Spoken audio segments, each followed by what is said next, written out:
Welcome to a platform where we debate on the top stories of the NBA, NFL, Major League Baseball, and other leagues with the best in the world of sports. You'll also get interviews with many athletes and media talents at several basketball events, including the WNBA and college basketball. My name is Kris Pursiainen, and this is Nothing But That Sports Talk. Will be shadowing him as he takes it up the middle. Reeves drives and feeds, corner three, Russell, bullseye! What a shot! Big time three by Russell! And also the pressure from Kyle Lowry to force Jaquez Jr. all the way to half court for that dribble handoff. Just barely touched the line, but the right call. Ball in the hands of Maxey. We're all tied with 40 seconds remaining. Embiid doubled. Looking, finds Oubre. Oubre lays it up and in! And he got hit as well. Chance for a three-point play. Jaquez trying to get free. Jaquez takes it, fires a three. Won't go. Rebound Highsmith. Fakes, brings it back out. Hero fakes. His three-pointer. It's up. It's good. 1 point game with 0.3 of a second remaining. Ball knocked loose. Here we go, and welcome to another episode of Nothing But That Sports Talk. I'm Kris Pursiainen alongside a new special guest. I mean, you probably see him on Knicks Film Room. He's actually a current student at Fordham University, my alma mater, and also the WFUV reporter covering that team in the back. Yes, sir. What's up, everyone? Kris Pursiainen here. Really excited to be on the show today with my guy Rafiq. Yeah, I mean, we bumped heads before in AT10 tournament, Big East tournaments, and Yes, sir. also you've covered Fordham games, do play-by-play, and see you Mm-hmm. do it all. You rise into the occasion. Thank you so much, man. It's definitely really fun dipping my toe into the world of working in sports. I hope for nothing but to be able to do it full time, man. That's the dream, right? Yep, that is a dream. And yeah, let's get a little bit about what inspired you to have a sports media career. Absolutely. I think it was kind of like a reverse search, if that makes sense. Like, I spent a lot of my childhood thinking, what do I want to do? What do I want to work in? Oh, I like computers. I like technology. Maybe I'll be in computer science, and I don't like coding at all. Or, oh, business is cool. Like, negotiating deals sounds cool, but business classes weren't for me either. And I kind of realized the thing that had been there for me throughout all of those different trials and tribulations was sports. And so at about 17, I decided to try to start working in sports media, whether unpaid gigs, internships, whatever it was, you name it. I just wanted to work in sports. And I did a year-long internship at a sports agency, and that showed me a lot about that side of the business, and I think I definitely like the sports media side a lot more, whether it's broadcasting games or talking about them. Even scouting is super fun to me. So watching college players or high school players and seeing, what I think and what kind of roles they could fill at the professional level, just anything to do with sports, I love, man. Yeah, I mean, I kind of get the feeling. I mean, seriously, it's all about how do you get started doing it. I mean, growing up doing everything you're doing, watching sports. I mean, you kind of familiarize yourself enough to at least think about a sports media career. Oh, absolutely. I mean, it's exactly what I want in life is a career in sports media in some regard. Eventually being on television would be a dream, or being on radio would be a dream. Being a trusted sports analyst, whether that's even in a front office of an NBA team, or, I think college teams are going to have their own front offices pretty soon with all the NIL money coming in and how much more money is in that side of the industry. So that would be really intriguing too, whether it's scouting teams that, the team I might work for is going to play, and trying to determine, what to watch out for, whether it's scouting players for the team I work for, whatever it is. I want to be watching sports for a living and talking about them for a living and collecting and gathering my thoughts and sharing them for a living. It just sounds amazing, and there's nothing else I'd rather do. Exactly. There's nothing else you gotta do to share your knowledge of sports with some of the best in sports media, whether it's independent journalists like myself or guys like Bobby C, or the first women ever to be a student manager for WFUV Sports in Julia Moss. Absolutely. Who's at last year's WNBA Finals, but we'll probably get a little bit more of that later in the show, and talk about how she managed to push you to be the man that you are today. But yeah, we're going to have a lot more to discuss as we about to have my co-host come on the show, Ryan Walker. He'll be coming on. But yeah, to get back to the story, everything you just said led to you going to Fordham University and join WFUV. What up, Ryan? Why don't you tell me a little bit about this, like, beginning the Fordham journey, and what are some pros and cons you have for yourself? Absolutely, yeah. Starting at WFUV Sports at Fordham was something I really wanted to do. Since I was in high school, going into my senior year of high school, I took a summer class with Bobby C, and he talked to me about, how I should come to Fordham, how he'd love to work with me, how it would be great if we could, join forces, and he could teach me some stuff over the next 4 years of my life. And that sounded great. So I applied to a bunch of other schools, but none of them spoke to me more than Fordham did because of the opportunities at WFUV Sports. So, being a student employee at FUV has been the best experience of my life thus far. These have been 4 years that I wouldn't trade for anything. Hey, I wouldn't trade the 1 year I did at Fordham University for anything either. And this story isn't really anything new. I mean, I've heard that from people. Everybody has a start. So it's good that when you took that sports class, Bobby C got you started in covering the world of sports. Like, when you did like the whole training, like, what are some of the things that you felt that you were stronger in more for production or on air? Definitely on air. I mean, I've learned a lot about production over the course of the years, and I'm really glad that I have, because I think it's made me a better host in turn. But I think, Bobby says I've always had the gift of gab, like the ability to just talk a whole lot. And, that's been a blessing and a curse. I've had to learn how to make the most of my words and not overspeak. But it's also great to just feel comfortable talking and feel comfortable just doing what I do on the air, and even developing what it is that I do has been a whole lot easier because I can kind of talk my way through it. Yeah, exactly. Yeah, those are stories that we kind of hear all the time. Wouldn't you say, Ryan Walker? Sounds familiar to you? I'm kind of halfway getting into the conversation. Sorry, guys, but anything, it's always about, I guess, stories in this game that we do, right? The lovely game of sports and journalism and so on and so forth. Mm-hmm. Yeah. And Fordham is one of the best places to get your sports journalism career started, especially when you're working with the best in sports business, Bobby C. He knows how to share some wisdom to guys like us. Fact. Kris. Mike Breen, big Fordham. A lot of great people have come from there in medium, so we know how Fordham does it already.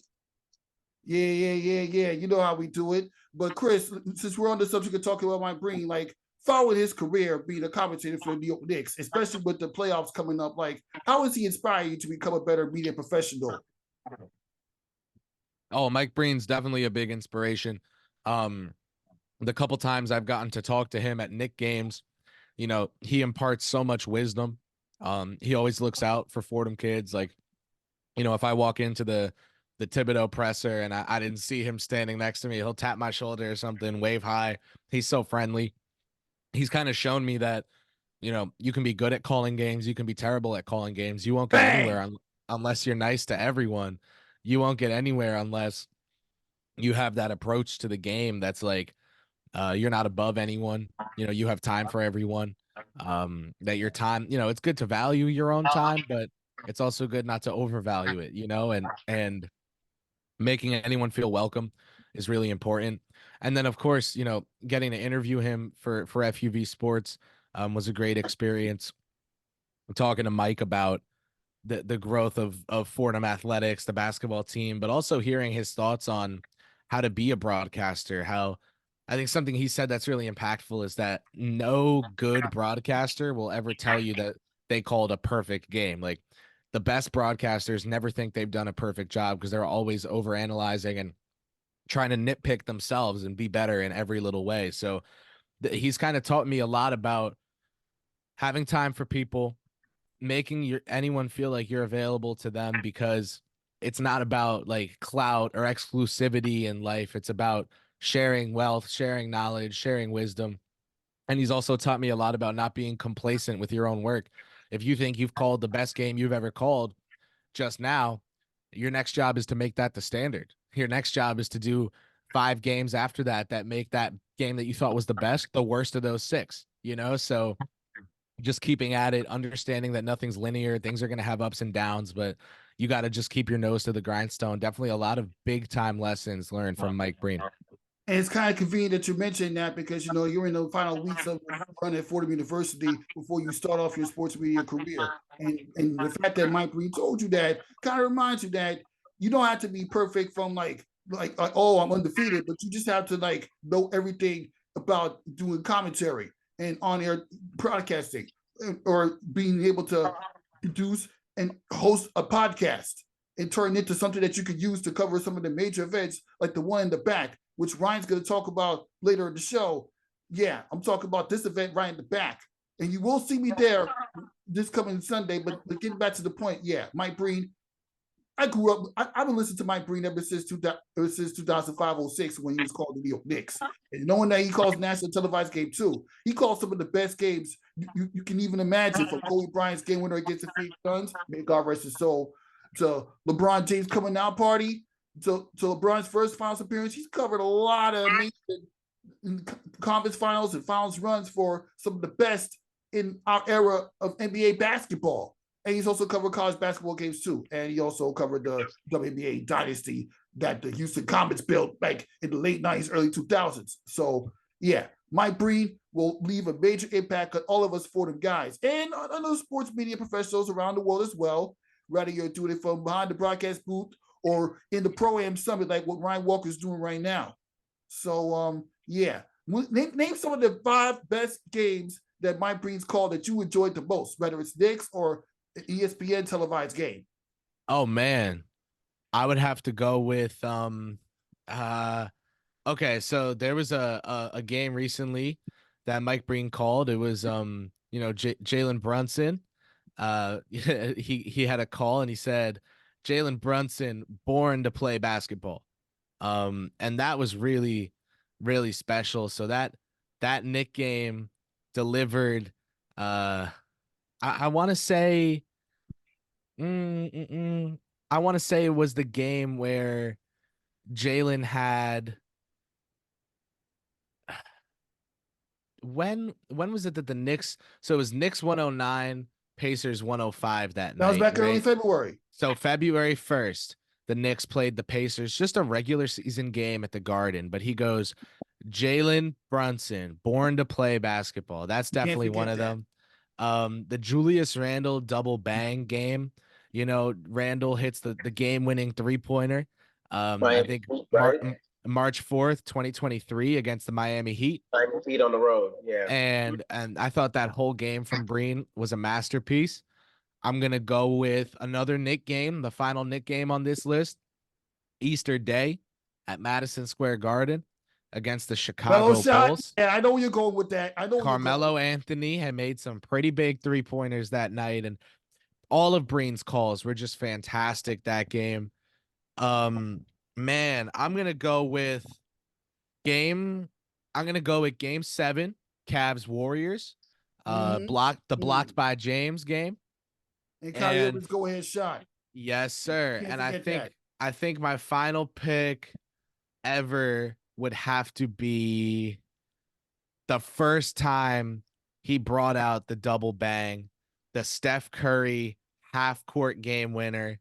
That got you up your seats against OKC. You can't forget against that. The OKC Thunder. I think those would be my top 5 games called by Mike Breen. I'm sure, maybe if one day I make it to heaven, there's just going to be a bunch of Mike Breen calls on repeat up there, because that would be the best way I'd want to spend my time. But I'd figure out which games I love the most overall. But those are the 5 calls that I think of where I think not only was that such a great call, but Breen called such a good game that night as well. Yeah, Mike Breen called some of the best games ever. And of course, you can't forget the other double bangs he had from the Lakers and Rockets game, regular season game in 2019, or the double bang that he had with Luka Doncic hit the game winning 3-pointer against the Clippers during the bubble year. I believe it was a game 4 to force a game 6. I mean, well, it was 2. They were down 2-1, but they forced a game 6 after it was tied at 2-2 during the bubble year. And then of course, he also covers some other basic games that you really can't get past Mike Breen when it comes to some of the best calls that he's had. And obviously, Kris, you started covering the New York Knicks during your college days. You witnessed the growth of the New York Knicks during the Jalen Brunson, Julius Randle era up until this point where they're a number 2 seed. I mean, why don't you talk a little bit about what you analyzed for the New York Knicks up until this season from the minute that you started covering it for WFUV Sports? Absolutely. So I would say the New York Knicks, when Leon Rose got hired back in 2020, were an organization without organization. I mean, they really had nothing going for them besides the occasional exciting young talent. And once defenses had the tape on that young talent and they were able to key in on that young talent, it didn't look so talented anymore, right? Like guys like Alonzo Trier came in and right out. Guys like Trey Burke came in and right out. A month of stardom, nothing after that. Jeremy Lin, even a much older example. The New York Knicks in 2020, when they hired Leon Rose, started acting like a small market franchise, making savvy moves, weaponizing their cap space to acquire draft capital, going out of their way to overpay veterans who would just provide a foundational baseline to the team in terms of effort, talent, ability, defensive instincts, like what the coach was looking for. Hiring the coach, Tom Thibodeau, was really important as well. Someone who can come in and provide one hell of a structure, whether you agree with that structure or not. It gave an organization real organization. And so the New York Knicks, they got Julius Randle, they had RJ Barrett, Emmanuel Quickley, Mitchell Robinson, lots of players who can one day be part of a championship team. But there just weren't enough pieces. And because of that, a lot of those pieces were cast into roles that didn't fit them. Julius Randle's not a number 1 option. RJ Barrett's not a number 2 option in his second year in the NBA. Maybe he could be one now after what he showed in Toronto, but, not that early. And Emmanuel Quickley was always undercast. Like you thought he should have gotten a starting spot, and he never did. It felt like some things just weren't clicked into place yet. And then came Jalen Brunson and Isaiah Hartenstein. I think Hartenstein getting signed a minute before Brunson did is a huge underrated part of the Rose front office's moves in their tenure. You look now, because Hartenstein had to start this season, he's the perfect release valve for Jalen Brunson in pick and roll coverage. When Brunson gets doubled, he's a little small, as everyone likes to comment on. Sometimes it's hard to find open men in the corner or to get the ball a perfect bounce to your center in the paint. But Isaiah Hartenstein's ability to space the floor out to the mid-range enables him to chill out in that high post, right? And so he can run a pinch screen. He can be there in the high post and initiate offense for the team. But I think most importantly, when Jalen Brunson and him run pick and roll and they blitz Brunson and Brunson's facing a double team, he can kick it right to Hartenstein, who knows exactly where to find the open man, whether it's DiVincenzo open for 3, Hart cutting to the rim, OG and Anunoby cutting to the rim, strong, physical, hard-nosed drives. The Knicks just click, man. And the reason is because they have a system. They stick to their system, and they acquired talent that fits that system. And every single year they keep getting better. They have yet to expend their future draft capital, their surplus of first-round draft picks. That puts them in play for a Donovan Mitchell this summer, for a Devin Booker next summer. Whatever it is that happens, the New York Knicks are ready to pounce on the opportunity. So they've really built up the team on and off the court very significantly from where they were. I think Leon Rose should be the 2024 Executive of the Year for the moves that he's swung. And I think it's still going up for the New York Knicks, no matter what happens in this postseason, because of the way they've allocated their assets and the extent to which they still have flexibility with the salary cap, with draft capital, with the Stepien rule, you name it. Exactly. It's all about figuring out which ways is going to build a winning franchise in the Madison Square Garden. Like few years ago, the Knicks weren't even the talk of the conversation. I mean, there's that one month where they had they blown 20-point leads to teams like OKC and the Brooklyn Nets. But when Jalen Brunson came in, he was literally, as Ryan Walker mentioned like a year ago, a breath of fresh air for this whole entire Knicks franchise. right now, they're not always dependent on Julius Randle. He's had moments, but Julius Randle is more. I mean, I know we went over this a year ago, Ryan, but Julius Randle was a black hole. And, well, it's kind of a blessing and a curse that he's not playing the postseason this year because they can freely move the ball around and find the best open shooter possible, whether it's Miles McBride, catch and shoot, or Dante DiVincenzo, catch and shoot, who has a championship ring, by the way, or Taylor Brunson giving you 30 balls and 40 balls every night. And Mitchell Robinson coming back is going to be a big help because you need the front court in order to slow down Joel Embiid. Yeah, absolutely. I'm sorry, go ahead. No, I was going to set you up and say, in a league where a lot of teams play small ball, the Knicks have 48 minutes of elite rim protection with Robinson and Hartenstein. Mm-hmm. Yeah, 100%. I'm sorry, too. I'm Rafiq. What's the gentleman's name again? I'm sorry. What's your name, my brother? I'm Chris. What's going on? Chris, nice to meet you, my dear. Definitely nice to meet you. One thing that I was going to I'll just backtrack a little bit so that at least, I know you have the great savvy with it. I see you with that Knicks in the corner, so pretty much you definitely a smart Knicks insider.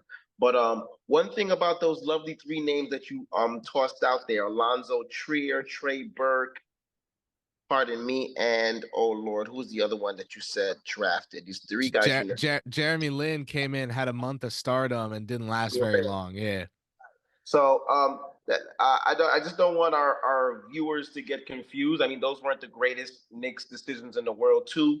But we also have to remember that those guys weren't brought to the Knicks to resurrect anything. Trey Burke went to Michigan, played in a national championship game where he lost in the national championship game. However, he's also an undersized guard who can't defend. He's more offensive orientated, and he doesn't make anybody better. So that's why he didn't work out when he was on the Knicks. Alonzo Trier was like the fourth best person when he was at Arizona, even though he's an offensive isolation machine, but that's all he does is offensive isolate. He never covered anything else that was important, rebounding, defending, assisting, getting anybody else better. That's why his tenure didn't work out. And let's be serious with Jeremy Lin. I love him. God bless him. Harvard, Ivy League degree.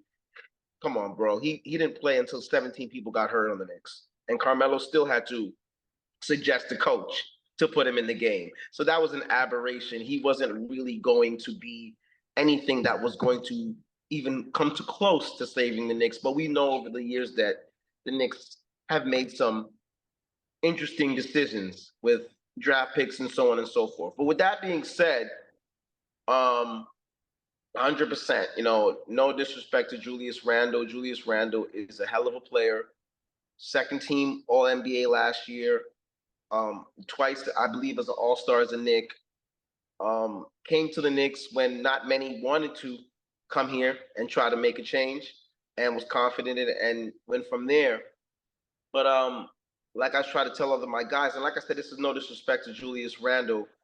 As a cohesive unit, as a team, the Knicks actually play better without Julius Randle on the court compared to with Julius Randle. At times, he can be a ball stopper. Sometimes they just sit around and watch. And I know somebody from the average eyes would be like, well, Brunson's a ball-dominant guy, too. Yeah, you're right, but Brunson's also a ball-dominant guy who's great in this league. See, you only get exceptions in life when you're dynamic. In 10 years, if he's ball dominant and he's not doing that, I'm pretty sure they're not going to let him be the ball dominant guy. You understand what I'm saying? But because he's so great and so impressive what he does, and he gets other guys involved too and willing. And I know somebody might watch this and say, well, Randle does get assists too, but it's about being a willing passer. You know what I'm saying? And that's the biggest key about the whole scenario with that. So with that being said, am I saying that the Knicks are a better team without Julius Randle? Absolutely not. But they play as a unit.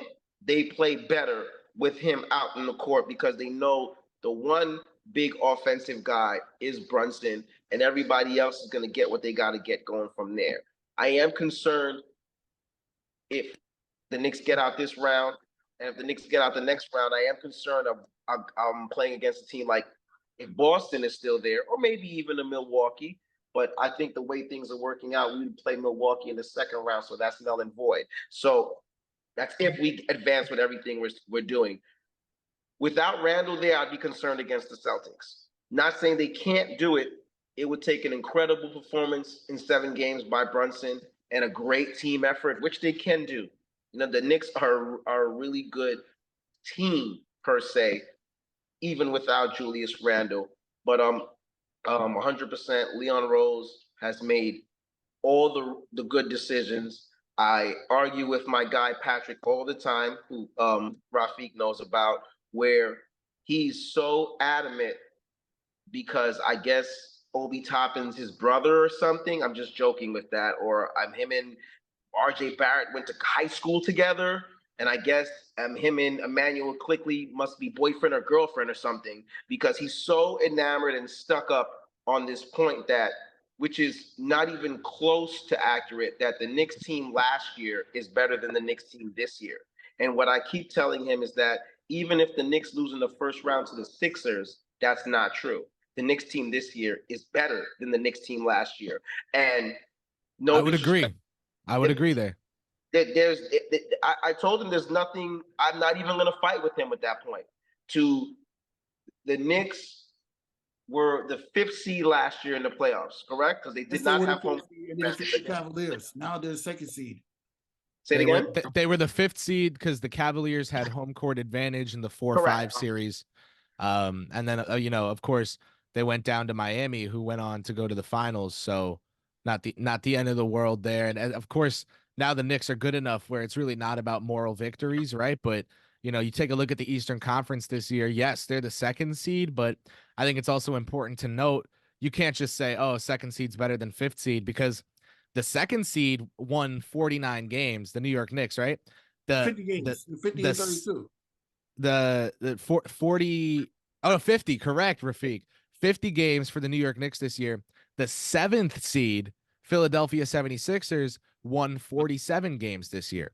So there's only a 3-game difference between the 2nd and the 7th seed, because the 5th, 6th, and 7th seeded teams all won 47 games. So it's been a packed and tight Eastern Conference. But, Ryan, I want to say about the Knicks team being better this year is that I think it all starts with Jalen Brunson, who has reached a new level in his play. If you take a look at his 3-point shooting, he's taking more threes per game this season than he's ever taken before, and he's making them at a ridiculous clip. Yeah. So he kind of added a new dimension to his game. And then over the course of the season, the fact that defenses have to close out on him so far away from the basket has really enabled him to grow as a playmaker. So Jalen Brunson has gotten significantly better in 2 ways this season. And then Julius Randle was playing the best basketball of his career, in my opinion, before he got injured. And that's because, maybe he would have better numbers as a number 1 option, right? But to me, the important production is being a star in your role. And Randle is a star in the role of being a number 2. And also not being a number 1 enabled him to have a little more energy each night to allocate towards the defensive end of the floor.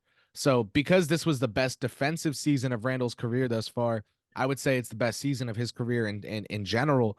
And then you look at the supporting cast. I mean, Dante DiVincenzo, people clowned the Knicks for putting $12 million a year towards Dante DiVincenzo and letting Obi Toppin go. Now, Obi Toppin, in my opinion, should be a 6th Man of the Year candidate because of how strong of a season he had for Indiana. But with that said, Dante DiVincenzo came to New York, took the starting spot, and never looked back, and should now be a candidate for most improved. He won't qualify because of the new 65-game requirement, even though he played 65 games, because of the fact that he played under 15 minutes in 2 games. It counts as 64. So he doesn't reach that requirement. He's not eligible for the award. I think both Toppin and DiVincenzo are incredible, but if Julius Randle is a 2-time All-NBA player and both of those times came while he was on the Knicks, you can't be losing sleep over losing a 6th Man of the Year if you got a starter in return. Well, that's what I was saying to my guy. And listen, I'm not saying I know him from the sandbox, but I know the family and the peoples of Obi actually very personally. And what I tried to explain to him is that he's like, oh, the Knicks made the biggest mistake. They got rid of Obi Toppin. I said, well, they got rid of Obi Toppin because of your man, Julius Randle. He's like, what are you talking about? I said, well, Julius Randle, let's call a spade. How many minutes are in a basketball game, guys? NBA professional game. About 45. No, it's 48. It's 12 minutes. 48. 48 of those things. You went to Fordham. Get it together. Sorry, I was short by a few minutes. Stop it. Jeez, Lord. but That's a joke. There's 48 minutes in a basketball game. Julius Randle plays anywhere from 38 to 41 minutes a game, correct? Mm-hmm. Right? So how many minutes does that mean there is there for the backup power forward? Well, because of the fact that Tom Thibodeau does not like to go small, he likes to have a rim protector on the floor at all times. It's 48 minus however many minutes Julius Randle plays, because Thibodeau gave the Randle most of the stars going to get about 30 minutes a game. Yeah, and unfortunately, listen, Obi's not the greatest rebounder. He's not the greatest defender. He tries and attempts, but he's not the greatest at it. He can run the floor. He's amazing with that. He can knock down a perimeter shot. There's many other things. He's good at scoring in transition and on the fast break. Right. This is where. I mean, obviously, you see that during his days at Dayton, Atlantic 10 school, by the way. 100%. College and the NBA is two different things, but 100%. Where, for some reason, from day one, Obi was never in great.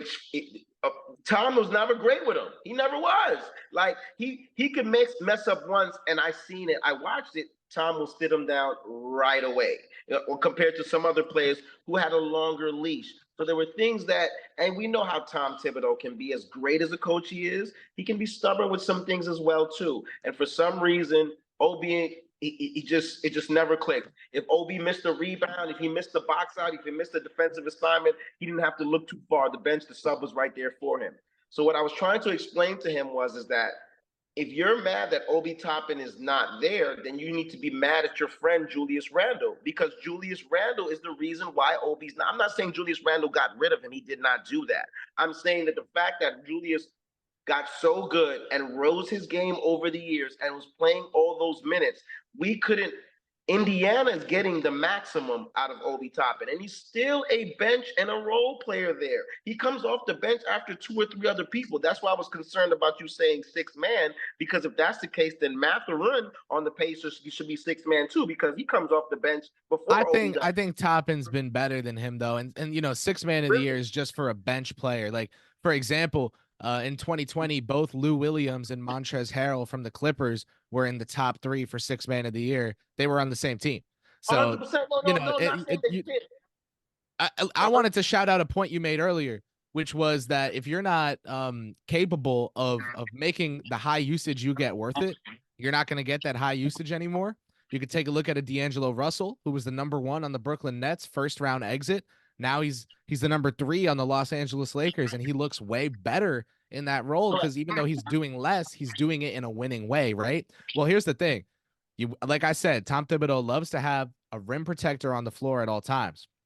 Now, if you got 2 power forwards who could moonlight as centers in Randle and Toppin, and neither of them are strong rebounders, neither of them are strong defensive players, and neither of them are strong off the ball defensively in a team concept, then you can't play both if you want to have a rim protector on the floor at all times. That just doesn't add up.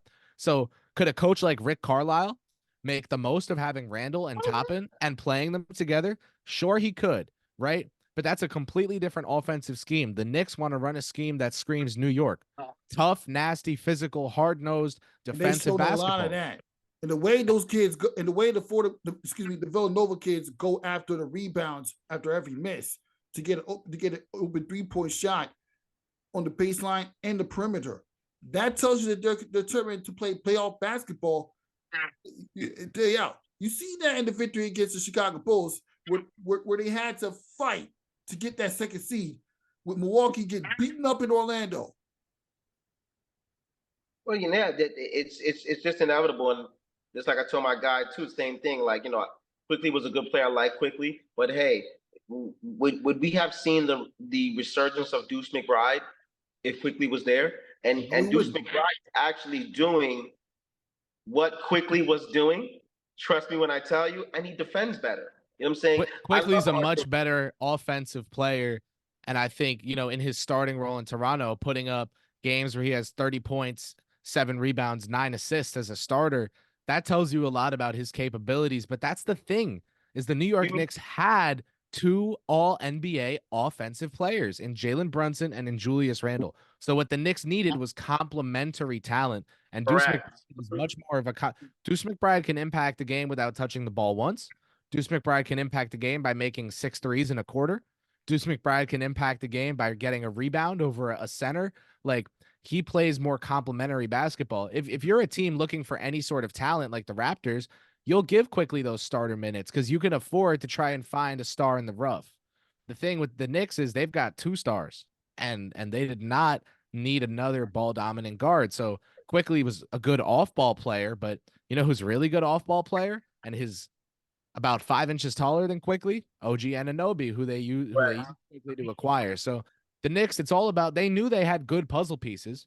Quickly's like a corner puzzle piece. He's a cornerstone to a franchise. He's not your number 1 guy, but the New Orleans Pelicans, tell me you see Zion Williamson and Brandon Ingram struggle to play make for each other because they're both good playmakers, but they need someone between them who can balance it out. And you think if they had Quickly instead of CJ McCollum, they might have beaten the Lakers in that game, right? But the thing is that the Knicks already have their Zion and their Ingram, and they're not 2 wings. And one of them's a guard. Julius Randle's a forward. Jalen Brunson's a guard. And so Thibodeau didn't like the defensive pairing of Brunson and Quickly.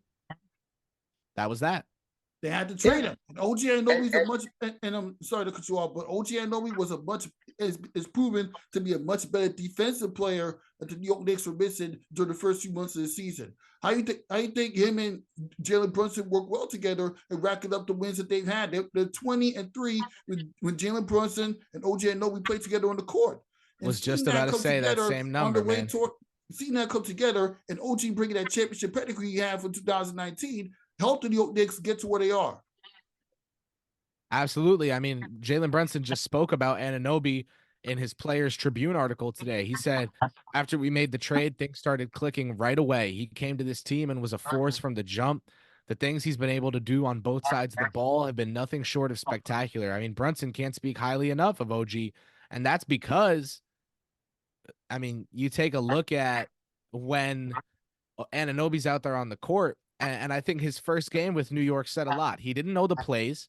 He didn't know his teammates. But what he did know how to do was shoot open 3-pointers, fill up the space and cut in open space and defend like his life depended on it. And that's that New York identity that this team has worked so hard to make and embody.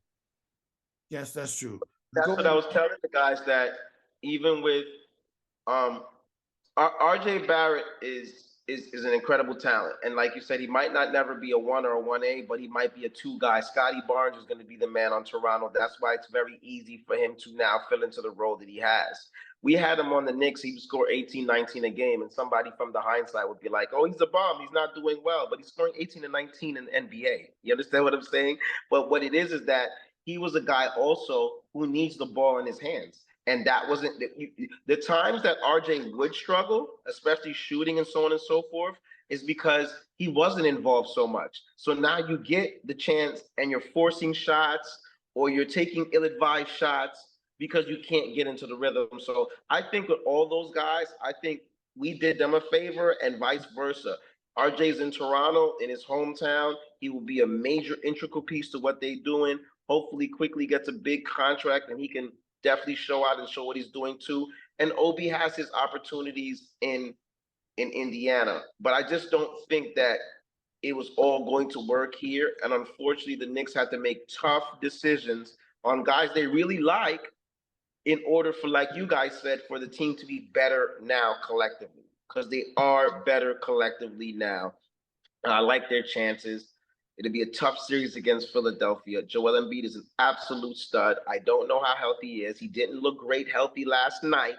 If Nicholas Batum doesn't turn into Kyrie Irving and Pistol Pete Maravich and make 6 threes in the fourth quarter, who knows? You know what I'm saying? So we'll just go one game at a time. It's the NBA playoffs. I think the first round series are going to be all good across the board. And it's good to see postseason basketball and hockey at 34th Street. Yeah, gives you vibes of 1994. And Kris, I don't know where you were in 1994, but that was the year where the Rangers won the Stanley Cup. My parents were not even married yet, man. I was born 8 years later, so this is You before my time. You don't know about that. I was there though. I wish I was. Yeah, man. Just so you know, that was the year the Rangers defeated the Canucks, and the Knicks lost a Game 7 to the Houston Rockets, where John Starks had one of the worst games as a New York Knick in his NBA career. And they were up I believe the Knicks were up 3 games to 2 that time before they choked to the Rockets. Yeah, we were up 3 years old. We lost Game 6.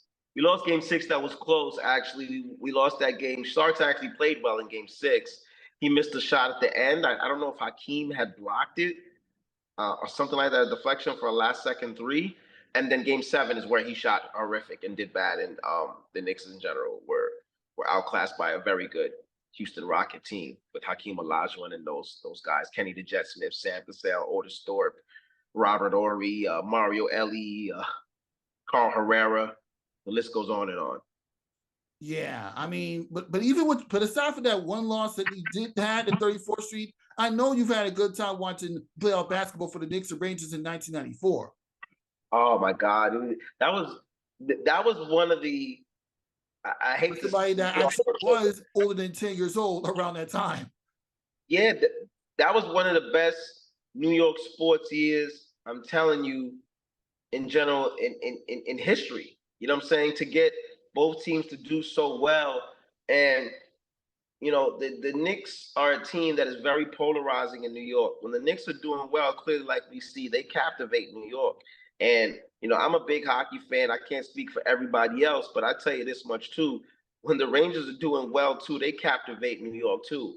So if they ever both start making a run, if they both in that second round at the same time, and it seems this city might, Eric Adams might have to call for more security, because this city will go on fire if those guys, both teams keep progressing round by round. So, it is great for the city economically, it's great in general, and it's also great because sometimes the outsiders have a tough critique on New York in general. New York sports, New York everything. So a lot of times they try to say New York high school basketball is down, which we know that's a bunch of crap. They try to say New York teams never win and never do anything. It's always hard. But we're in the city and state that's the toughest city and state and the toughest microcosm to win in general. You know what I'm saying? And when you do have a Rangers team that's playing phenomenal right now, you do have a Knicks team that's playing phenomenal right now.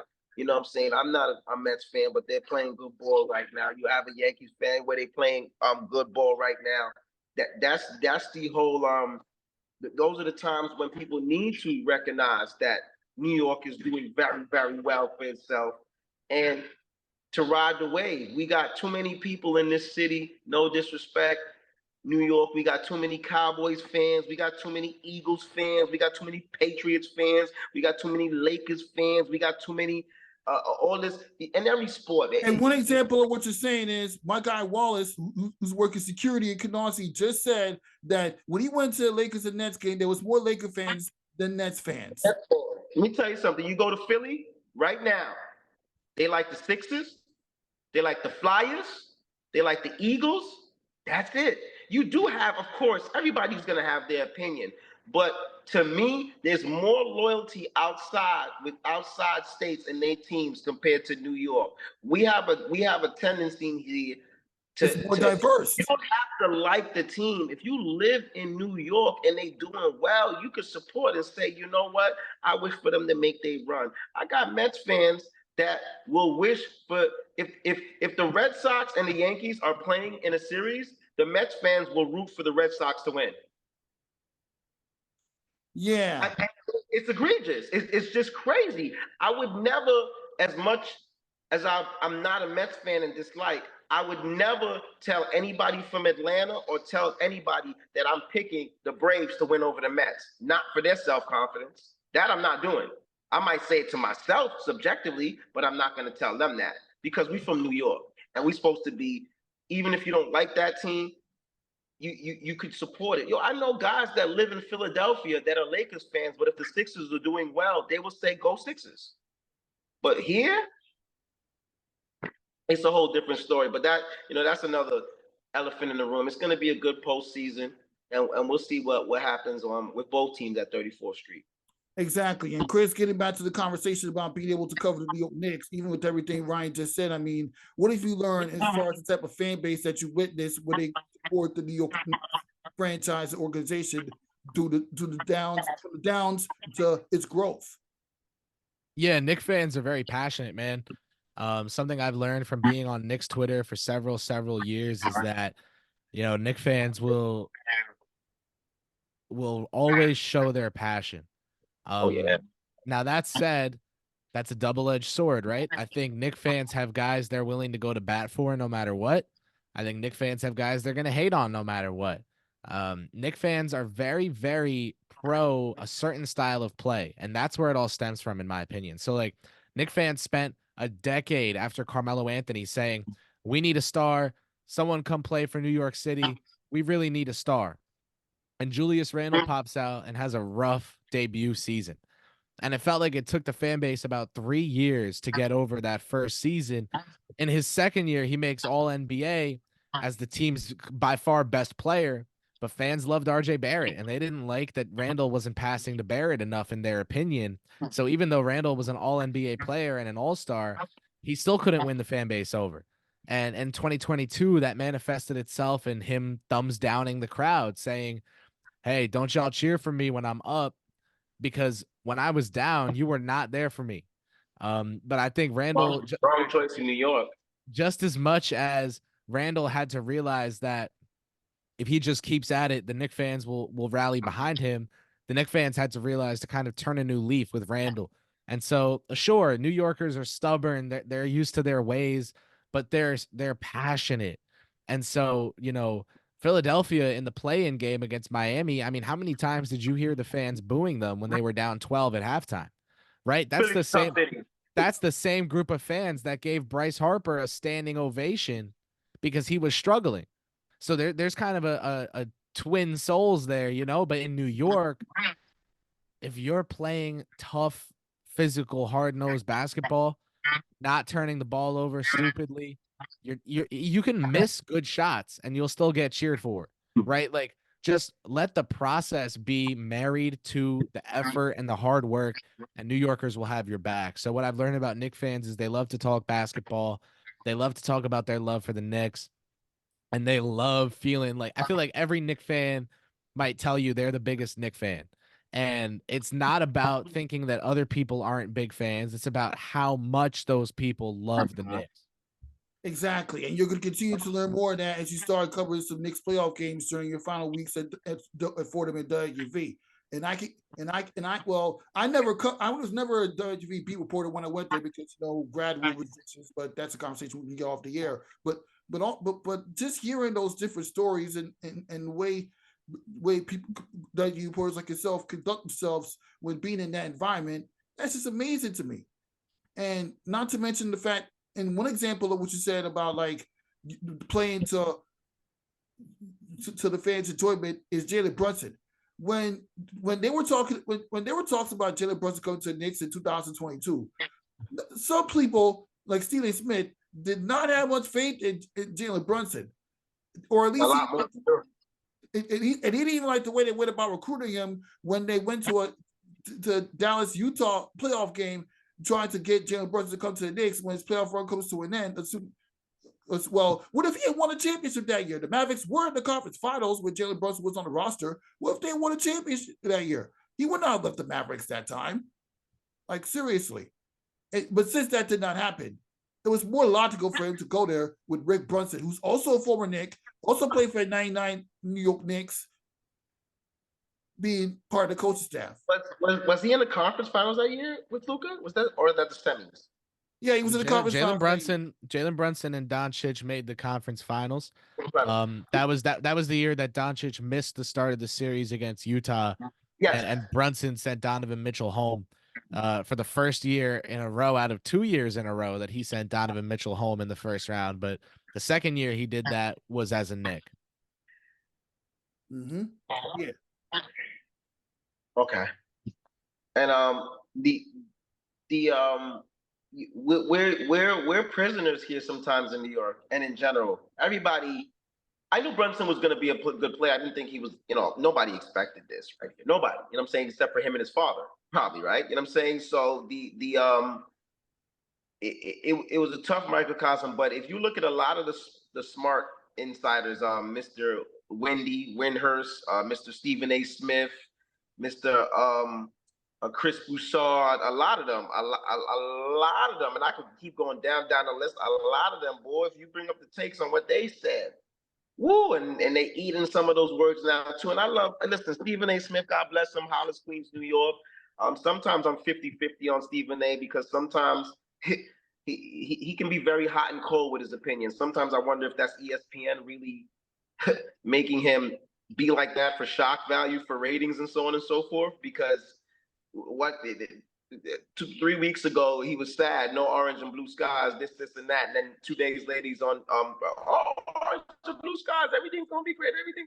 That's Stephen A. You know what I'm saying, but at the end of the day, the Knicks, a lot of those decisions, and that's why you said with Leon Rose, he's made great quality decisions. Hartenstein was a big pickup, and we got him for cheap. God bless him. The OG trade was very, very smart. They also have an ineptitude of draft picks to either trade or deal or do something with in the future. Randle getting here was a big acquisition. Jalen Brunson is probably one of the biggest acquisitions in NBA history. Honest to God, now the way we look at it, and Deuce McBride, $13 million, boy, we came off cheap, didn't we? Deuce McBride, if he was getting $13 million a year, I would defend that contract and say it was worth it. 100%. I mean, 100%. I love Deuce McBride. I had him number 21 on my big board in that draft that he was in, and he went 36th. I mean, it was such a steal, and I thought he was a borderline top 20 guy in his draft class. I think if you redrafted his draft class today, he'd be in the top 15. So, for me with McBride, it really comes down to who the hell is his agent? Because listen, man, I would have fought for you harder than that. Let me get it. Let me get a 10% cut of that $8 million a year I would have gotten. Precious Achiuwa is doing good things on the Knicks when he get his quality minutes. When we were he's down back home. Out, he's back home. He's from the borough I'm in right now. Big Bronx, OSL High School. So Josh Hart. What an acquisition, Leon Rose. Really, what a Dante DiVincenzo. The Delaware Jordan when he was in high school. Literally, the Delaware Jordan. All these guys are pickups for what they're doing. And this is another thing that's scary, and I don't want to open up a can of worms. This is why I know that the Knicks, as much as they love Randle, are going to strongly think about trading Randle more, because they're better as a collective team, not talent-wise. They're better as a collective unit without him. And let's be fair, Randle has dealt with injury issues from the beginning of his career. Even as a Laker. Especially when you play for the Lakers. Remember when he missed the entire season with the Lakers in 2014 or 15, whatever? What I'm saying. Due to that ankle injury he had, like literally 5 minutes of his career. And when he came out, he was pretty much like a shadow behind Kobe Bryant. Listen, and I'm going to say this too, and Chris and Rafiq, you're both smart guys. Let me tell you something. I know he wouldn't do that because I know he wants to see the Knicks do good, but there's probably a small part in his heart that's saying, boy, I hope y'all lose early. The farther the Knicks go, the worse it is for Julius Randle. Remember, I told you that. I'll keep that in mind. If they go to the conference final without him, you don't think they'll think in the summer like, do we really need this guy? If they go to the NBA finals, I wouldn't count on that one because remember, the Celtics not made thinking that. listen. The Celtics made to the conference finals in 2018 without Kyrie Irving. They had Kyrie Irving on the roster. He was. They had Tatum and Brown. Tatum and Brown were rookies. It doesn't matter. They still had them. They still had those talents. They're not what they are now, but they had Tatum and Brown, and they also had a culture of winning with Brad Stevens there, with defending, with doing the right things. They had that there. That's why it was implemented so easy. Remember, before that with Isaiah Thomas and those guys, they were winning in Boston. The culture was already set in. Danny Ainge was already the guy calling the shots. So there was so many things that was in place with that. So I get it. You're right. But you're really not grasping what I'm saying. The Knicks are the second. You see what I'm saying, right? So listen. Here's the change. Here's the change. When Julius Randle went down, Tom Thibodeau identified that the team could benefit from a motion offense. So that's a more, people will say that's a more modern offense. Thibodeau adapted to that, and he started running more of a motion offense. Now, here's the thing. I think it's on Thibodeau that they didn't try that while Randle was still healthy. 100%. I think Randle would have fit into that offense, and the team could have looked even better than it looks now running the motion offense with Randle. But I'm not going to discredit Thibodeau for trying something that made him a little uncomfortable, because he knew with only one real shot creator, he needs motion on the court 100%. to free up people like DiVincenzo. So I think you're right when you say the Knicks are playing better team basketball, but that's not because Randle's out. It's because of what the coach changed because Randle was out. So it's a domino effect. I would love to see next season the same team, Brunson, DiVincenzo, Anunoby, Randle, and Hartenstein, along with McBride, along with Hart, and along with Mitchell Robinson. And if you want to bring back Precious Achiuwa and play him regular season minutes, they should, because that would be a very tradable contract after. I think he would sign for a reasonable amount.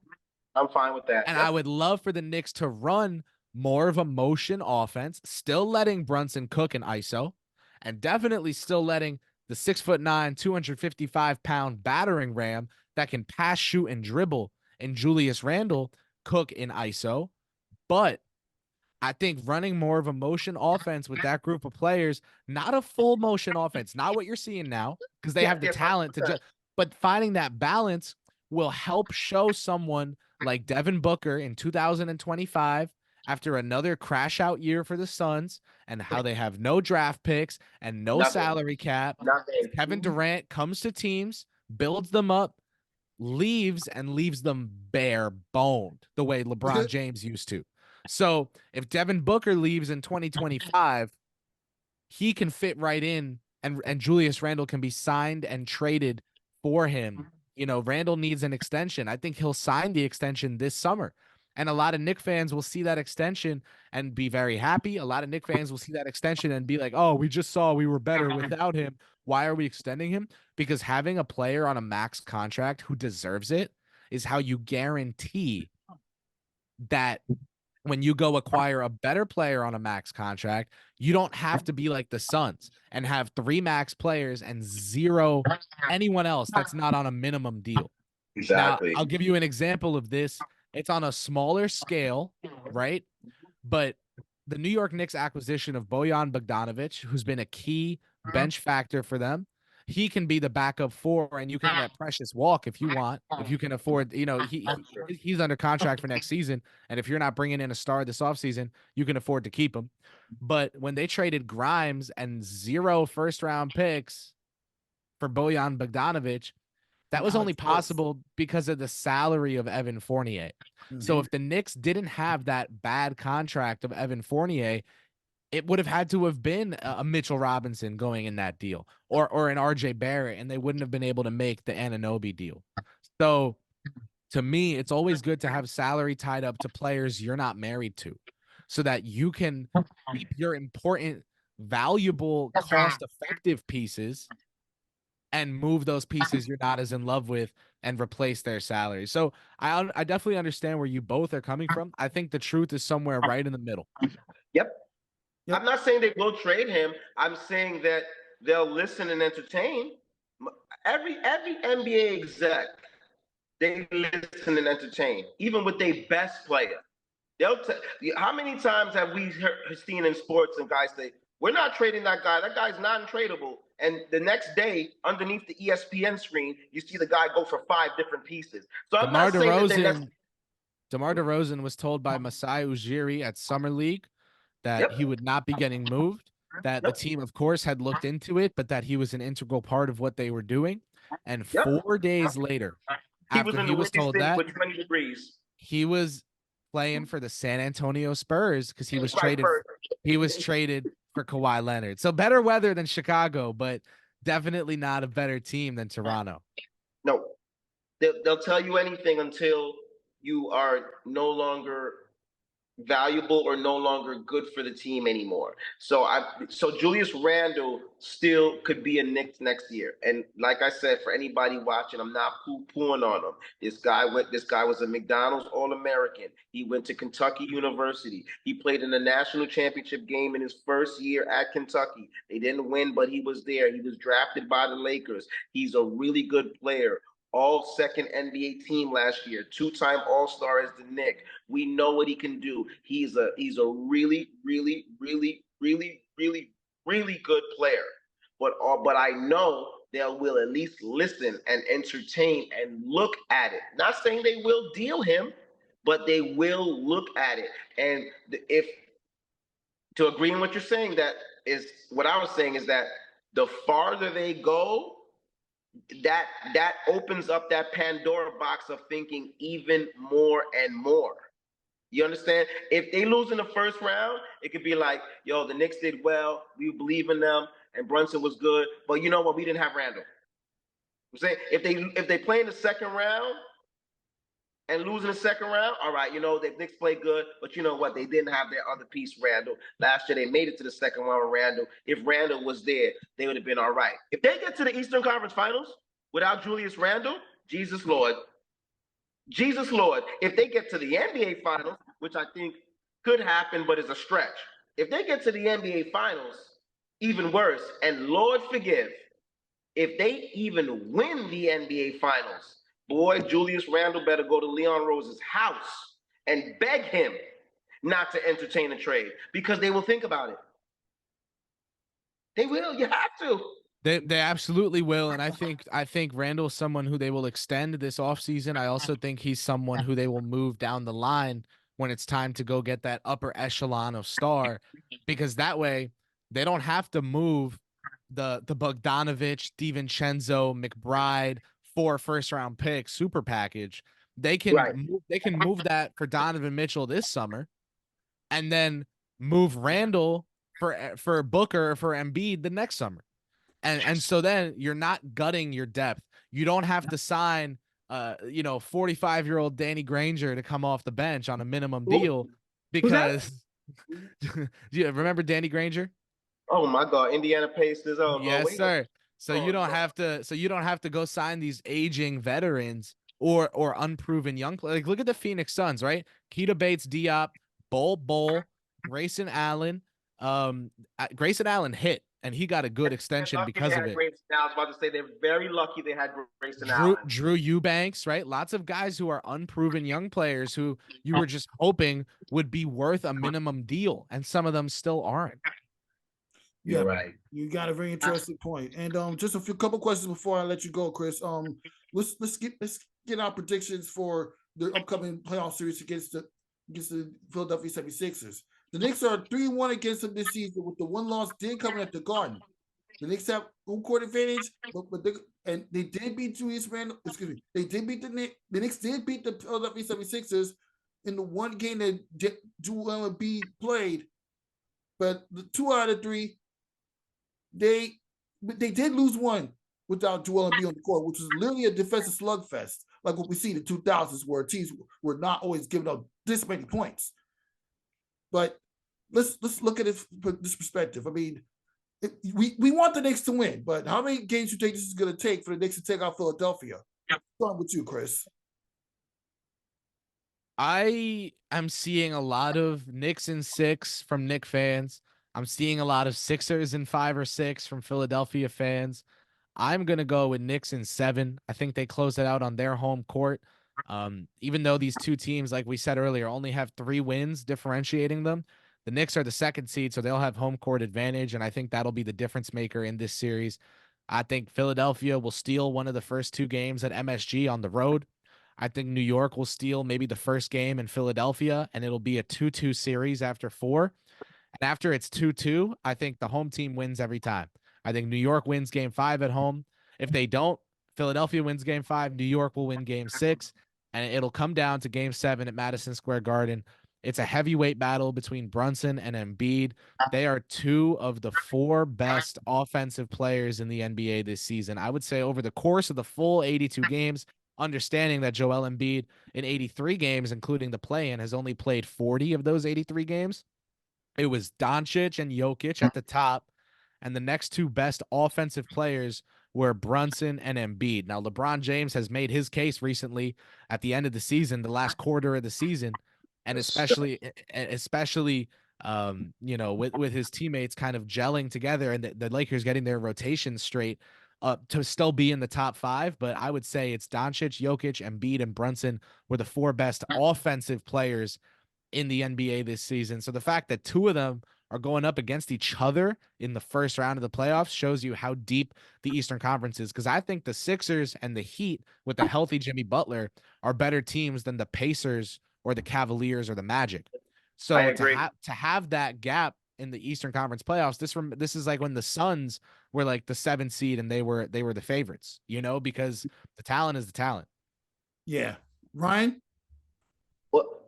And what Kris said too, and so Kris, those 5 players that you named, not only were they one of the top offensive players in the league, they were some of the top players in the league in general, with Embiid, Luka, and Brunson and Doncic, and those guys that just celestial when it comes to their play, right? But this is a very, very difficult series to predict. Joel Embiid is one of the best players in the universe, without a shadow of a doubt. He's the MVP. When he's healthy and playing on his game, he probably is the best in the world. Debatably, so on and so forth, but we know he's an absolute stud. Tyrese Maxey's an absolute young sensation. They have very good role players. I don't expect him to do that every night, but we watch Batum knock down 6 threes. Whether he's earning all his contract, Mr. Tobias Harris, my Long Island guy, on the team as well too. They have very good core guys. I think Nick Nurse is a phenomenal coach, and we know what he can do. He's brought a title back to Toronto. Toronto probably, who knows if they'll ever win a title again, but he can say he was the engineer on that force to, coaching wise, to get them where they had to get. Kris and Feek, here goes my analysis with it. Embiid didn't look too healthy last night, guys. He still played good, but physically he was struggling. If he is not completely right or half at all, I think that's going to be the factor to make the Knicks win in 6. If he's not right, let's suppose he jumps in the fountain of youth Saturday and we know that we see no signs and he's playing like Embiid, Knicks have an issue on their hands. I'll still pick the Knicks in 7. But to me, even though this is scary to say, Brunson is right now better than Embiid because he's having the better season. Embiid is the better talent, and Embiid is going to be the best player in the series from both teams, right? Am I fair on that one, even with his health? Mm-hmm. Embiid is the best player in the series. However, if he's not healthy, Brunson is playing better this season, and he can carry that team. I think the Knicks are playing better as a collective unit. They've had the chemistry and the synergy and everything together to kind of have an identity of more what they was. And let's be honest, like I said, if Nicholas Batum doesn't turn into Caitlin Clark last night in the fourth quarter, I mean, guys, and Jimmy Butler looked a little banged up with a knee thing going on there yesterday at certain points during the game. So, and that's why I can hear and understand where Philadelphia people would say that. And trust me, I got a lot of bets things going on with my guys in PA right now with that. So the Sixers are a really good team. They had aspirations of going to the finals, and they still can do that. They're a championship caliber team. But it's all about the health of Embiid. And if Embiid is not right, the Knicks are going to win in 6 games, guys. If he's not right and he's not looking good, the combination of Hartenstein with Mitchell Robinson, nobody's going to stop Embiid. Embiid is going to do what he wants, even with his health. Okay?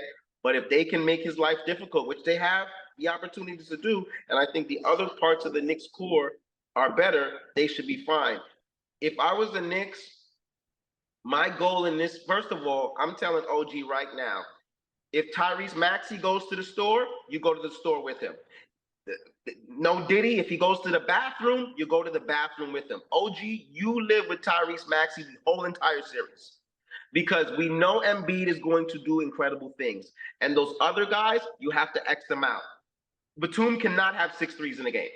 Tobias Harris cannot wake up and be a 20-point scorer. You understand what I'm saying? Those guys have to be X'd out because you know Embiid, hook or crook, is going to be there. And if you can make Maxey's life difficult, then we know OG can make anybody's life difficult. I think the Knicks should be fine.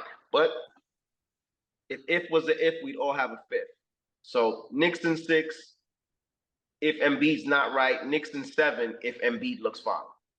Yes, that's a very interesting point. And, well, now I can't wait to see how the Knicks conduct themselves in NBA basketball. But now let's transition into the WNBA draft because, well, obviously, Chris, I promise this will be the last topic that I bring up before I let you go. And Ryan, obviously, you got to stay around after he leaves because we had some other stuff to talk about that me and you going to discuss. But Chris, you were there.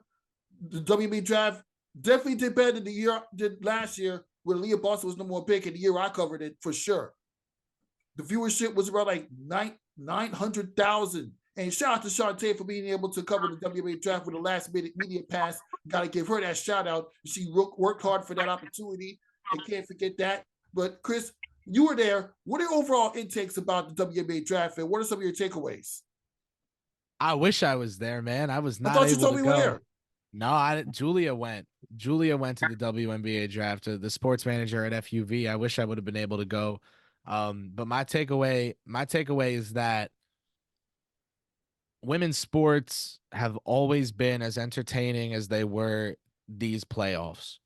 Yep. If you let them be. But it's a different flavor than men's basketball, right? So let's come up with a silly analogy here, right? A chocolate milkshake versus a strawberry, banana, pineapple, mango smoothie. Some frozen yogurt up in there, right? Like those are 2 amazing dessert drinks. But if I tell you, hey, I got you a chocolate smoothie, and then you take a sip and it's strawberry, banana, all those fruits, you're thinking, this is the worst chocolate smoothie I've ever had in my life, right? This is the worst chocolate milkshake I've ever had in my life. For me, WNBA and women's basketball in general, it's more of a schematic battle between coaches. Players really have to ground and pound and work for their buckets. The defensive coverages are so well executed. The players aren't lazy. They don't slack off the way a lot of NBA players do sometimes. And I'm not calling NBA players lazy, but because of the level of athleticism of the defenders, when you've got someone like OG Anunoby following you to the bathroom at halftime, you get real tired by that second half. And so in the WNBA, they're exhausted at the end of games because they're trying so hard defensively and they're killing it defensively. And so to me, it's a different flavor of basketball. It's an amazing flavor. But if you try strawberry ice cream thinking it's mint chocolate chip, you're going to be let down. And so a lot of people said, why doesn't the WNBA fit into the exact parameters, the exact box I want it to? This sucks. They never gave it a fair chance after 2 minutes of watching. A lot of people will tell you they watched a full game and didn't like it. They're lying. They never gave it a chance. A lot of people who say they're NBA I've had fans. one of my friends in high school said the same thing. He said, I watched a couple of games, and then when I asked him what do you think, he was like, "I'm not impressed." How? These are professional basketball players, man. They are hoopers, and And you know what? One example: a guy from Indy Star. They did like a press conference earlier today, where Caitlin Clark was first introduced, and then the reporter said, and the reporter did like a little heart shape, and then Caitlin Clark was like, "You like that?" And the reporter's like, "I like that you're here." And then Caitlin's like, "Yeah, I do that. I do that at my family after every game." And the reporter's like, "Start doing it to me, and we'll get along just fine." And Caitlin Clark was like, when I saw that, people are weird, man. People are weirdos. A lot of people, even the media, was saying that this guy needs to go from Indy Star, and that's an Indy Star reporter too, saying he needs to go for saying stuff like that. Yeah, I seen that whole thing, and I didn't want to. I pray he wasn't saying what I thought he was saying, and if he was even trying to say something like that, he was. That's what the news. He needs to be fired instantaneously. Period. I think a big problem is wasn't his intent. I pray that's not his intent. Well, I understand where you're coming from, but I will say, because we got to protect our women and our women athletes, because no one else will do it, right? We've seen history play out. I think a big problem is male journalists saying, "Oh, I bet he didn't mean it like that. Oh, I've known him for a long time. He didn't mean it like that." How about he talks about it? And you know what he did? He wrote a column about it where he gets paid by the click. And he was like, "Column coming soon. Here's my article." And in the article, he defended it by saying, "That's just the way I am." Doesn't make it right. That's not it, man. That's not it, man. That's not it. I think the WNBA draft was a fantastic event. We can't let reporters like this overshadow what this draft meant for the sport. I mean, players used to show up to the WNBA draft in a polo shirt and slacks because they knew no one was watching. And now you got players showing out dressed by Louis Vuitton. Caitlin Clark was the first basketball player to ever be dressed by Prada for their draft. That includes the NBA. That includes the NBA. So Reese looked phenomenal. Celeste, a Long Island girl. It turned into a fashion show and got covered by fashion outlets. That is how you build a league, is you make it an event. You get that money. And then you got people that work at that cover entertainment coming all over the world. Even the people from Rising Stars, the China Robinson Sports Media Company, especially for women, trying to fight hard to get women into space. He's covering the WNBA draft. Hey, Kris, let me tell you something, and Rafiq, you know that too. Mm-hmm. Forget the pros. Go to Brooklyn in the next few weeks for the Rose Classic and go watch how them girls in high school, go watch how them high school girls play and watch how tough and hard and physical they play in a high school invitational, the Rose Classic. And you know, and Kris know, so some of these guys that have these microcosms. You can see this event right here too. Yeah, come on, man. These girls, whenever those guys used to always say that and that chauvinistic stuff, I say, well, you do it. I ain't never seen you make a 15-foot shot, but you criticizing the girl from shooting from 33 feet. You missed 10 free throws today. You've never been athletic a day in your life. You've never run, jump, or did anything, but you're going to criticize those girls for whatever they do at a high level. You know what I'm saying? You're not Caitlin Clark. You're not Dominique Dawes. You're not a lot of these, and there's many of ladies in professional. You're not Serena. You're not a lot of these girls that did things at a high level in sports that men sometimes can't do, and you're criticizing them because she didn't do a windmill dunk, because she didn't dunk 360 off the rim. And that used to be some of the ignorance you used to hear. Oh, I ain't watching the game, they ain't dunk. You watch some NBA games, and sometimes they don't dunk neither. Whether they're capable of dunking and whether you see a dunk in the game is two different things. So, you know, it's about time that me and Rafiq have talked about this, where economically the game is different for women, and it'll change all across the barrier if they can keep elevating. And they need to do something still, because even though Caitlin Clark is going to get an okay contract, not Nike's paying her, they still need to work on the economics of something. 8-year deal for Caitlin Clark with Nike. She's getting a signature shoe. This is not to take away from her. But let's get Asia Wilson a signature shoe now too, man. She's been Yeah. wearing LeBrons for too long. Yeah. LeBron always shows her love for wearing LeBrons, but Asia needs her own shoe too, man. Chris and Rafiq, not Giannis, Giannis Antetokounmpo, the brother, the last guy on the bench, is making $2 million this year in the NBA on his NBA contract. I'll let that sit right there. Yeah, and we'll end it by listening to this clip right here. Hi, Gregg, Doyel, Indy Star. Real quick, I'll look at this. You like that? I like that you're here. I like that you're here. I do that at my family after every game, so. Okay, well, Pretty cool. start doing it to me and we'll get along just fine. So, Yeah, that was despicable. That's all I'm gonna say about that. He's a clown. I need to DM him to figure out what his intent was. What was your intent with that comment? What will you clarify it for us, because you said it, so we don't want to put words in your mouth. But please tell me, if you were doing that for a click and for 1 million views and 1,000 views on TikTok, bro, that was the wrong one to go. Pick another joke. Yeah, you should not have done that. You should not have done that under any circumstances. But all right, Kris. It was very nice having you on the show. I know you got other stuff to do, and we'll probably have more conversation about the WNBA draft as we get closer and closer to the start of the WNBA season. And I can't wait to see what you do after you're done with Fordham University. And congratulations on being the class of 2024. Thank you so much, man. Ryan, it was great getting to know you on this show. Rafiq, my man, thank you so much for having me on. It was such a blast chopping it up with you guys. I mean, y'all hit on everything I love: New York City culture, the New York Knicks, the WNBA, and real basketball talk, not just what LeBron had for breakfast. So this was a great time. I really appreciate it. Thank you guys so much. Have a great night. All right, have a good night too. All right, but Ryan, try to stay on because we got some stuff we need to chop up on as we continue the further conversation of the WNBA draft. And of course, there's a lot of takeaways from it. I mean, well, obviously the Abby Sugar I told you about, she got drafted to Connecticut Sun, and after that was Caitlin Davis drafted to New York Liberty. So this is the first year that you had some Columbia players drafted. I mean, even though Davis was playing for USC during the most recent college basketball season, but she put on Columbia kid before. And then not to mention you have Angel Reese teaming up with Camila Cardoso in Chicago. So they might be able to sustain the playoff run. They might.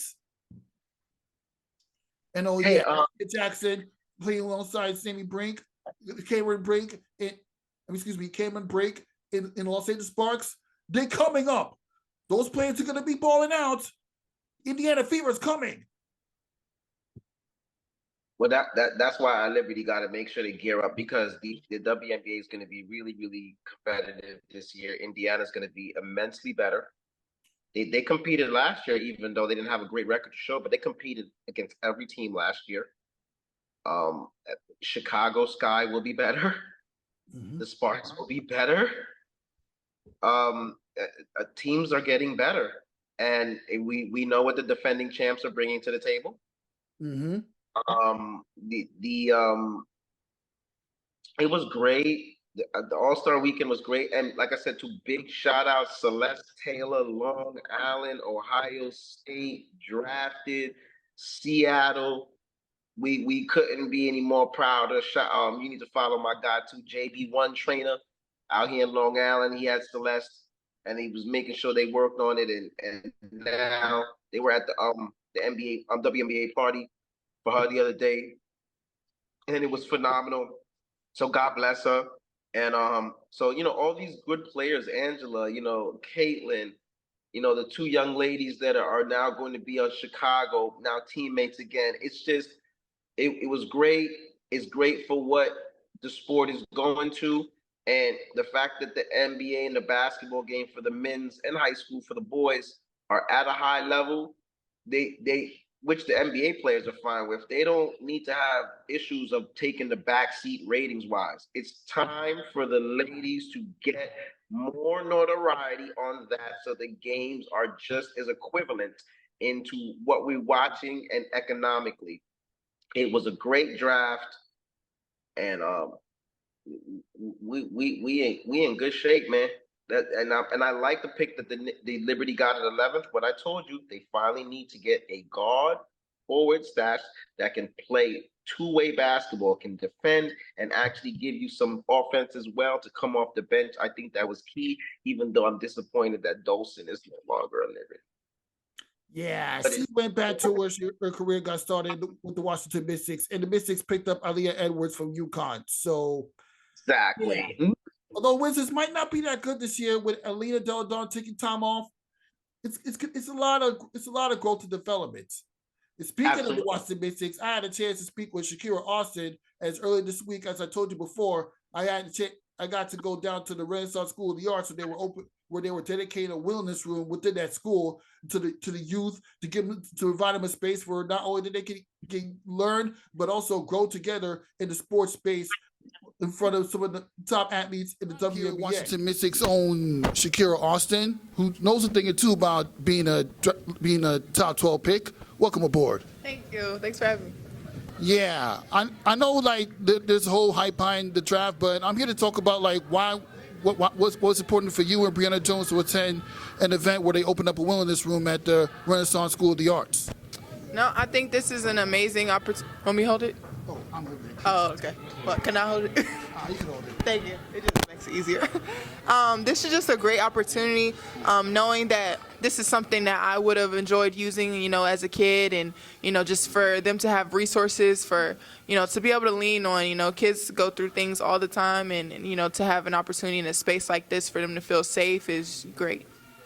And I want to talk about the importance of having State Farm's partnership with the WNBA and WNBA Cares, especially when you open up another room within a public school filled with what is said to be the future of just the living environment in sports.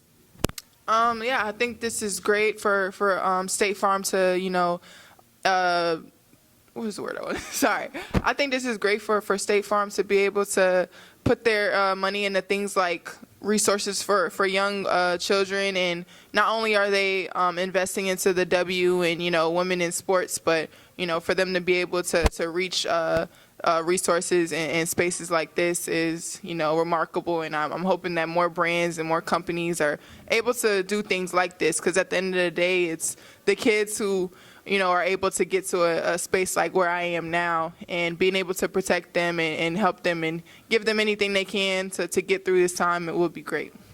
And what advice you have for other WNBA players that are looking to give back to the community and the youth? I think it's, it has to be something that's valued to you. Obviously, everyone has high hopes and dreams for yourself, but to be able to give back to the community and to give back to places where, you might have seen yourself as a kid, I think it's really special and important. And obviously, as you're aware, yesterday was the WNBA Draft. You got to see players like Caitlin Clark and Angel Reese and Camila Cardoso get drafted. I mean, for any of these young players that are looking to become WNBA stars one day, and talk about the girls, like, what advice do you have for them to push towards that goal?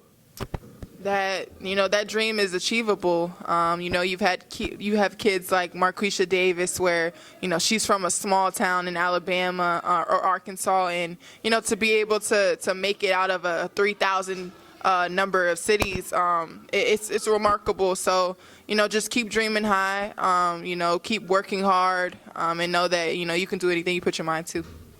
Appreciate the insight. Good luck. Thank Enjoy you. the events. Give it Back to the youth. And obviously, Ryan, for somebody who's been an athlete and has watched youth evolve, like, what are some inspiration you can take as far as your own ability to give back to the next generation and witness the next generation of ball players and human beings rise to the occasion and achieve their goals? Oh yeah, that. What the young lady said was, she summed it up. I don't even think I need even to say anything else about the impact that we can have on our culture, on the kids. And sometimes when we say culture as African Americans, everybody thinks that we're just talking about Black people in general. No, we're talking about white, green, pink, orange, all types of kids, women, men, kids, male and female, where, just impacting the culture. And if you can give back any form of knowledge or savvy that you have in the game of sports and the game of life, why not? I thrive off that. I try That's why I work a lot of middle school and high school events. Because even with announcing, I keep in contact with these kids. I keep rapport with them. I'll ask for report cards. I'll ask how you're doing in school. Stay focused, stay grounded. It just can't be sports. You have to use your intelligence and your savvy to get where you got to get as well too. So what she said is key, because kids do deal with a lot. You're talking about, single parent homes sometimes, poverty stricken. You're talking about kids that sometimes, unfortunately, by, friends or family members or strangers who are molested, raped. There's so many things that go on in this world with the kids. And sometimes you'll be surprised that they come out their house and smile in the morning. You don't know the things that they, everybody doesn't have it ideal and great. And no, that's key. That's why I do what I do, because I do love impacting the kids and giving knowledge. And listen, I played in the middle school and elementary school. I played in middle school. God bless Chico. I always say Chico. His son played and was a representative on TMT. But rest in peace, passed away a few years ago because of brain cancer. Young Chico, I played with him as well too. But his father, Chico, when I was like 7, 8 years old, I'll never forget, we played a YBL, and I wasn't a great shooter. You know what I'm saying? I still was shooting the ball like two-handed till I learned to, get the proper fundamentals. And eventually, as the years got better as an offensive player. But one thing that I had was I was a great defensive player. I was a hustler, rebounder. And I was adamant about getting stops and scores, and I always used to get steals. And Chico took me under his wing when he had a bunch of players under the team, and I played with him. We went to second in the chip that year for YBL. And after that, he would take me to EBC at Rucker, and I would play there. He would take me to all these other different parks, and I got the experience and, got better and continued to grow in the game. But what I said, I bring that up is to say that, my highlights of life in basketball and the best was high school. You know what I'm saying? My junior and senior year, I didn't play on a collegiate court. I went to a Division II school per se, but I didn't play. I wrote for my school paper. I did many things of those realms. But I got a lot of knowledge from being around the game. And for me being a point guard in high school and always being around my high school coach and digging up knowledge on how, you organize plays and what you do and stuff like that. And then going to college and getting the intricacies of sports in a whole different realms behind the scenes, on and off the court. I have a lot that I could give back to the kids and to say to them. And that's why we do what we do, because why not give back? Like, that's my secret. I'm not lying now. Why not give back and spread the knowledge that you can help somebody else with in this game of basketball? If you keep it to yourself, we all gone in 170, 60 years and we're not here no more. Why would you want all that information inside your temple? You want to be able to give that to other people so they can be productive. And that's what it's about. And that's what that young lady said. Exactly. And to piggyback on what you said, why not us as a journalist be able to cover the youth cover youth events as well? Because athletes, they are involved with other things other than just sports. They have partnership with many different brands. They the reason why you see many different resources to these young kids. So for me to actually go all the way to Hall and be able to cover that on my own as an independent Black journalist is something that we have to focus on. It's phenomenal, 100%. Yeah. And don't forget to check the Shakira also interview separately if you're not interested in watching the full episode. Watch it published, and then you can watch it. And I also got a chance to speak to Brianna Jones about it. That'll be published on YouTube as well before the end of this week. But yeah, now to wrap up the show, we got to promote this event in the back, as this weekend we got the Jordan Brand Classic coming up. Some of the best high school ballers coming together in the ball of Brooklyn to showcase their talents, to show you why they're going to be the future of the NBA and WNBA and overseas basketball, like we see from Michael Jordan, like we see from many different athletes that made to the NBA. So, yeah, Ryan, let's ask you, as somebody that has some familiarity with the Jordan Brand Classic, why should people go from your own perspective? Oh man, I mean, you summed it up. I don't even know. It's the Jordan Just Brand get your Classic. narrative. I can't. It's the Jordan Brand Classic. I mean, back in New York, they did MSG plenty of times now. It's at Barclays, which is great. It's the Jordan Brand Classic. You're seeing over 24, because the women's game as well too, of some of the top players in the country and the nation, right now. And it's going to be a great showcase. You're going to see so many good players there, and you get to see them very early on the platform before they're on big campuses or possibly pros, whether overseas or NBA or WNBA realms. It's going to be a great classic. We got two of our phenomenal MCs in New York State with Mr. David Teal Cha-Ching and Jaden Edwards, aka Talk Spicy, the dark skinned Splash Brothers, who will be there doing their thing. And it's phenomenal, and it's a joy to sit down there and to listen to those guys and the high school kids they have. And I've done a lot of high school showcases in the last few weeks, so some of those kids that are on the court I'm going to be very familiar with. And why not Sunday?